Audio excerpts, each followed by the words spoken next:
அனைவருக்கும் வணக்கம். குரு வாழ்க, குருவே துணை. கோவையிலிருந்து அடியன் கிருஷ்ணவேணி. வாழ்க வளமுடன். ஓம் உச்சியாய ராகவேந்திராய சத்திய தர்ம ரதாயச பஜத்தாம் கல்பவருஷாய நமதாம் காமதே. ஸ்ரீ ராகவேந்தருடைய பொற்பாதம் தொட்டு வணங்கி குரு வாழ்க, குருவே துணை. கேம் சேஞ்சர் டிவி நேயர்கள் அனைவருக்குமே வாழ்த்துக்களையும் நன்றியும் தெரிவித்துக் கொண்டு ஒவ்வொரு நட்சத்திரத்திற்கும் 27 நட்சத்திரத்திற்கும் பலாபலன் பார்க்கலாம். வரிசையாக நட்சத்திர வரிசையில் அனுஷ நட்சத்திரம் சனி பகவானுடைய நட்சத்திரம், அதாவது மகா பெரியவர் பிறந்த நட்சத்திரம் பாங்க.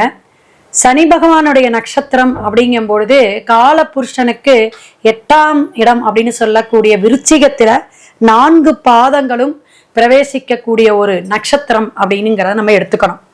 நந்தனார் இந்த நட்சத்திரம் வில், தாமரை, குடை. ஸ்ரீ லக்ஷ்மி நரசிம்ம பெருமாள் வேற, லக்ஷ்மி நாராயணர் வேற. அப்ப லக்ஷ்மி நாராயணன் பிறந்த நட்சத்திரம் மகாலட்சுமி அதிர்ஷ்ட தெய்வமாக வரக்கூடிய சிறப்பான நட்சத்திரம். 8வது ராசி கட்டத்தில் விழுந்தாலும் வாழ்க்கையில பல பிரச்சனைகள், நோய் நொடி தொந்தரவுகள்லாம் மீண்டு வரக்கூடிய அப்புறமே நன்மையை தரக்கூடிய அமைப்பு. ஒரு சிலர் முன்பாகத்துல ராஜபோகமா வாழ்வாங்க அனுஷம், பின்பாகத்துல அடி வாங்கிடுவாங்க. வாழ்க்கையில சரியான பேர் அமையாது. ஆனால் மனைவிக்கு பின்னாடிதான் இவங்களுக்கு யோகம்.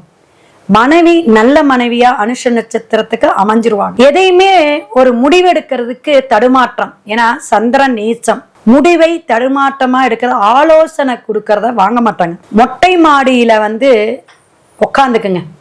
ஏதாவது ஒரு பிரச்சனைனா ஒவ்வொரு நட்சத்திரத்துக்கு ஒவ்வொரு இடத்த நம்ம பாசிட்டிவ் எனர்ஜி சொல்லியிருக்கோம்.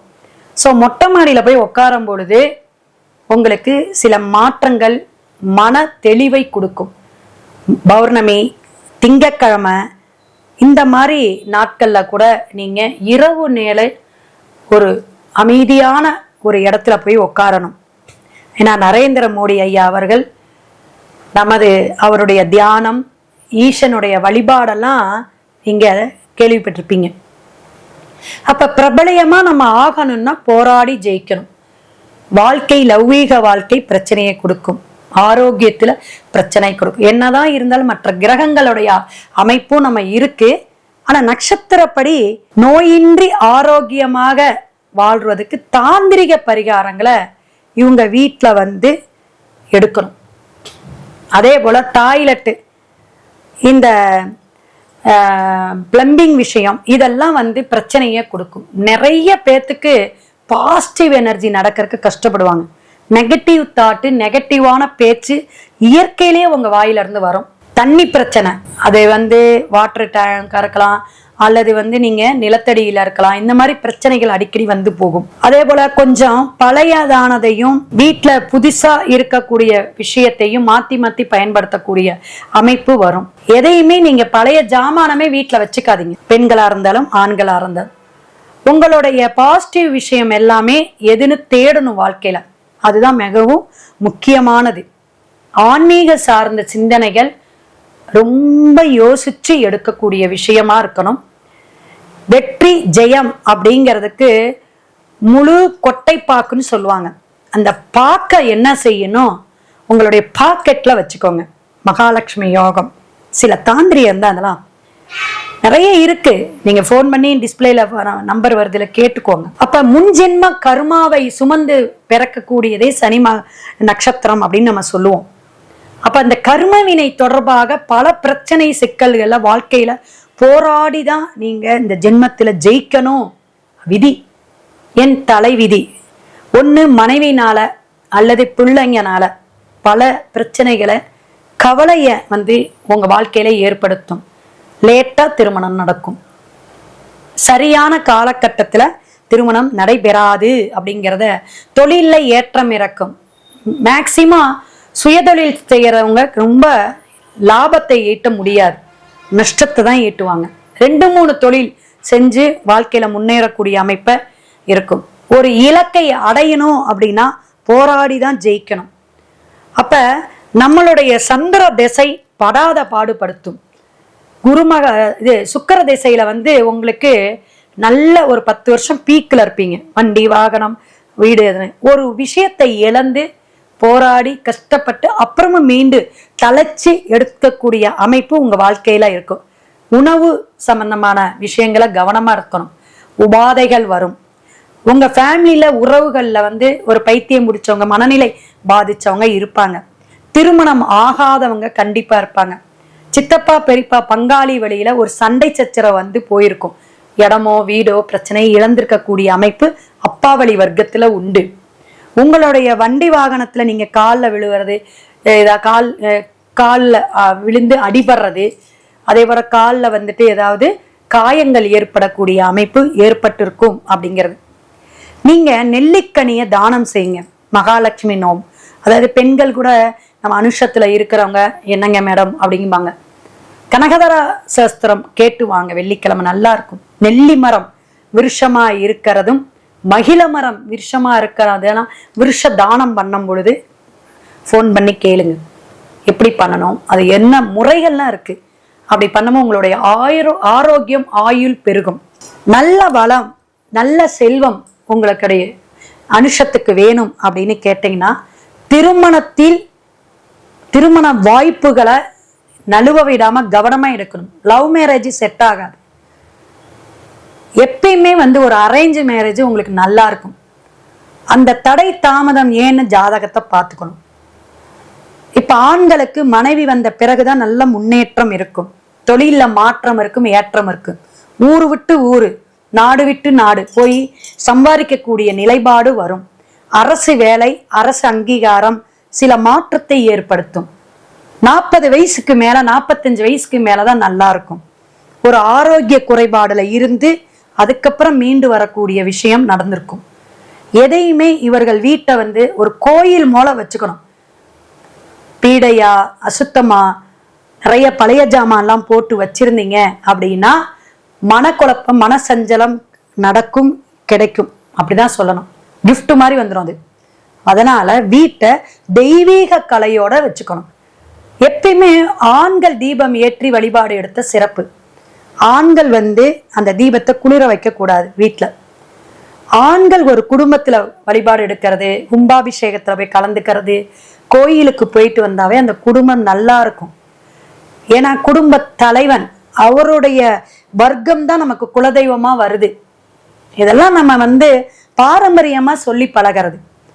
அப்ப நிறைய கற்பனா சக்தி இருக்கும். அதை நம்ம நிறைவேற்றுவோமா அப்படின்னா கஷ்டம்தான். கோட்டை கட்டுவாங்க, அதுக்கான முயற்சி இருக்காது. சோம்பேறித்தனம் இருக்கும். அப்பப்ப சுறுசுறுப்பை குறைக்கக்கூடிய விஷயங்கள் இருக்கும்.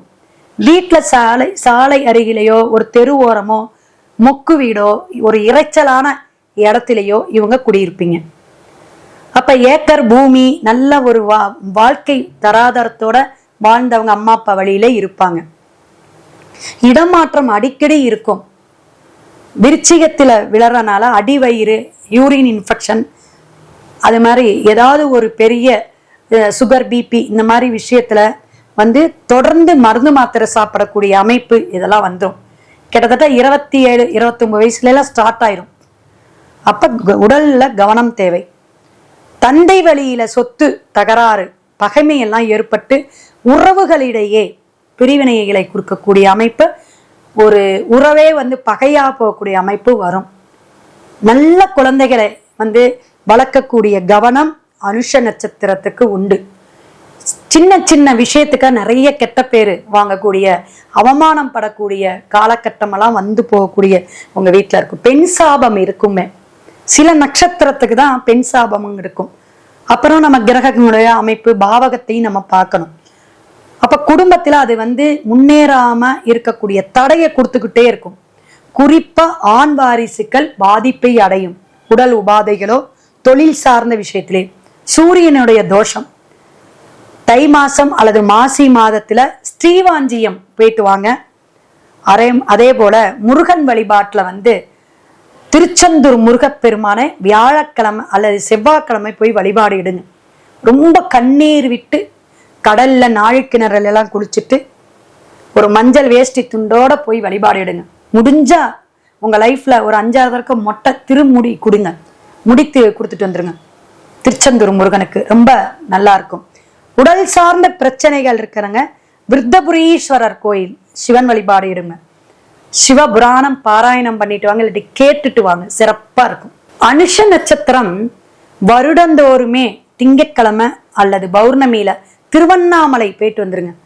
இந்த சாப விமோச்சனம்பாங்க, முன்ஜென்ம கருமாம்பாங்க. யாரோடைய சாபமாக இருந்தா அது நிவர்த்திக்கு வரும். வான்மீகி முனீஸ்வரர் ஜீவசமாதி அங்க இருக்கு, ரொம்ப விசேஷம். அதே மாதிரி தொழில் தடை பிரச்சனைகள் எல்லாம் நீங்கணும், கடன் பிரச்சனை எல்லாம் நீங்கணும் அப்படின்னா தாடி கொம்பு. இந்த தாடி கொம்பை பத்தி 1 மணி நேரம் பேசலாம், நிறைய வீடியோல எல்லாம் பேசியிருக்கேன். பைரவர், சொர்ண ஆகாசர பைரவர் வழிபாடு எடுத்துட்டு வந்தீங்கன்னா நல்லெண்ணெய் வாங்கி 1 லிட்டர் 2 லிட்டர் கொடுக்கணும். இன்னும் நிறைய இருக்கு, நீங்க ஃபோன் பண்ணி கேளுங்க. தாமரை, முத்து மாலை, குடை இதெல்லாம் தானம் பண்ணுங்க, நல்லா இருக்கும். இந்த பனை ஓலை விசிறிம்பாங்க, அது வாங்கி வீட்டுல வச்சிருங்க. ஒரு ஹாலில் கூட அழகா ஆர்டிஃபிஷியல் மாதிரி பனை ஓலையை நிறைய இந்த பொம்மையெல்லாம் வாங்கி வீட்டுல வைங்க. அம்பாளுக்கு அதாவது தாயாரா இருக்கக்கூடிய மகாலட்சுமி தாயாருக்கு தாமரை பூ வாங்கி கொடுங்க, ரொம்ப விசேஷம். குருச்சந்திரன் தங்கத்துல முத்து மோதிரம் அணியணும், தங்கத்துல முத்து அணிஞ்சு போட்ட மோதிரத்தை அணிங்க, நல்லா இருக்கும். மகிழம் மரத்துக்கு நீங்க வழிபாடு எடுத்து அந்த மகிழ மரத்துக்கு நீங்க வந்து குலதெய்வத்திற்கு கொண்டு போய் வைக்க முடியும். உங்களுக்கு ஆயுள் ஆரோக்கியம் பெருகும், கருமா வந்து கழியும் அப்படிங்கிறதுலாம் இருக்கு. கருங்குவளை மலர் கொண்டு சிவனுக்கோ அல்லது நீங்க சனி பகவானுக்கோ வழிபாடு அர்ச்சனை செஞ்சுக்கிட்டே வாங்க. மேற்கு திசை நல்ல யோகமா இருக்கும். 5 முகம் அல்லது 7 முகம் உத்ராஷ சிறப்பா இருக்கும். ஒரு தடக்க நீங்க முடிஞ்சால் காசி போயிட்டு வரலாம், சனிக்கிழமை அங்க இருக்க மாதிரி போயிட்டு வரணும். அதே போல நுங்கு, பதநீர், கிழங்கு வகைகள் இதெல்லாம் நீங்க வந்து எடுத்துக்கணும். உடம்புல நிறைய விட்டமின்ஸ் நிறைய நீங்க சாப்பிடணும். காய்கறி உணவுகள் தான் எடுத்துக்கணும். நான்வெஜ்ஜை தவிர்க்கிறது நல்லது. குறிப்பிட்ட வயதுக்கு அப்புறம் விட்டுடலாம். அதுபோல நீர்நிலை சார்ந்து இருக்கக்கூடிய நீர்நிலையில வந்து போய் உட்காந்துட்டு நீங்க குளம், ஏரி இதுல வந்து நெற்பொறி போடலாம். மீனுக்கு உடல் நலம் நல்லா இருக்கும், சிறப்பான ஒரு அம்சத்தை கொடுக்கும் அப்படிங்கிறத தெரிஞ்சுக்கலாம். இன்னும் திதி, உங்களுடைய திதி வழிபாடு எடுக்கும் பொழுது உங்களுடைய பல விஷயங்கள், ஆரோக்கியமான விஷயங்கள்லாம் நடக்கும். அதெல்லாம் நீங்க போன் பண்ணி கேட்டுக்கணும். அனுஷ நட்சத்திரக்காரங்களுக்கு கர்மா கோயில் அப்படின்னா 4 பாதத்துக்கும் தெரிஞ்சுக்கணும். சனிக்கிழமை தான் போகணும். இப்ப முதல் பாதத்துல பிறந்த அனுஷ நட்சத்திரக்காரங்க போகக்கூடிய கோயில் அப்படின்னு பார்த்தீங்கன்னா எங்க அப்படின்னா விருத்தாச்சலம், ராஜேந்திரப்பட்டினம் அப்படிங்கிற இடத்துல குமரேசனம் கோயில் அப்படிங்கிறது இருக்கு. இந்த கோயிலை வந்து வழிபாடு எடுங்க, மிக சிறப்பாக இருக்கும். முருகன் ஸ்தலம், நீங்க நெட்ல போட்டு பார்த்துக்கலாம். அடுத்தது 2ஆம் பாதம் அப்படிங்கும் பொழுது புரட்டாசி மாதத்துல போகணும். புரட்டாசி மாதத்துல போகக்கூடிய கோயில் திருநெல்வேலி டிஸ்ட்ரிக்ட்ல இருக்கக்கூடிய நத்தம் விஜயசார பெருமாள் கோயில். இந்த வழிபாடு எடுங்க, சிறப்பாக இருக்கும். அனுஷம் 3ஆம் பாதம் சனிக்கிழமை, சனி ஓரையில தான் போகணும். ஐப்பசி மாதம் திருப்பாம்புலியூர் அப்படிங்கிற ஊர்ல ஸ்ரீ சாரசயன பெருமாள் கோயில் இருக்கு, அங்க போய் வழிபாடு எடுங்க, சிறப்பாக இருக்கும். 4ஆம் பாதம் கிருத்திகை நட்சத்திரம், எதிர்மறை எண்ணங்களை எல்லாம் போகக்கூடிய அமைப்பு. கார்த்திகை மாதம் 4ஆம் பாதம் கார்த்திகை மாதம் வரக்கூடிய அனுஷ நட்சத்திரம் சனி ஓரையில நீங்க அந்த நாள் போகணும். உங்களுடைய முயற்சி எல்லாமே நல்லா இருக்கும். காரைக்குடியில அருகில இருக்கிற குன்றக்குடி முருகன் வழிபாடு எடுங்க. பொதுவாக கந்த சஷ்டி கவசம் பாராயணம் பண்ணுங்க அல்லது கேட்டுட்டு வாங்க, மிக சிறப்பாக அனுஷ நட்சத்திரத்துக்கு இருக்கும். ஏதாவது சந்தேகம் இருந்தால் தசாபுத்தி எல்லாம் பார்க்கணும், கோச்சார கிரகங்களுடைய நிலைப்பாடெல்லாம் பார்க்கணும், முழு ஜாதக பலனை பார்க்கணும்னா ஃபோன் பண்ணுங்க, அவசியம் உங்களுக்கு சிறப்பான பரிகாரத்துடன் தருகிறேன். சிவாய நம. திருச்சிற்றம்பலம். இது